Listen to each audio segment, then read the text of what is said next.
How to change a diaper or brief with a patient in the bed. Here are the materials needed at bedside: a clean diaper, disposable or cloth wipes, barrier cream if necessary, gloves, a waterproof pad or towel, and a plastic bag for disposal. First, raise the bed and position your loved one. Help them to lie flat on their back or roll them slightly to one side, depending on their comfort level and ability.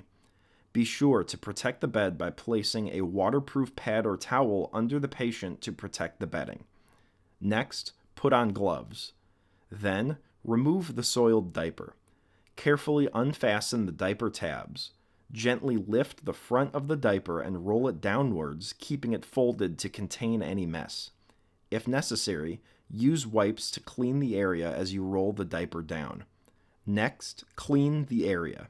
Use disposable or cloth wipes to thoroughly clean the genital area, wiping from front to back. Pay special attention to skin folds and creases. Dispose of used wipes in the plastic bag. Then, apply barrier cream if needed. If the patient has any irritation or is at risk of diaper rash, apply a thin layer of barrier cream. Next, place the clean diaper. Slide the clean diaper under the patient, ensuring the back part is positioned higher than the front. If the patient is able, help them lift their hips or roll them to get the diaper in place. Then, fasten the diaper. Bring the front of the diaper up between the legs and fasten the tabs securely but not too tight. Finally, remove your gloves, dispose of any waste, and wash your hands. Northern Illinois Hospice, first in caring for life's final months.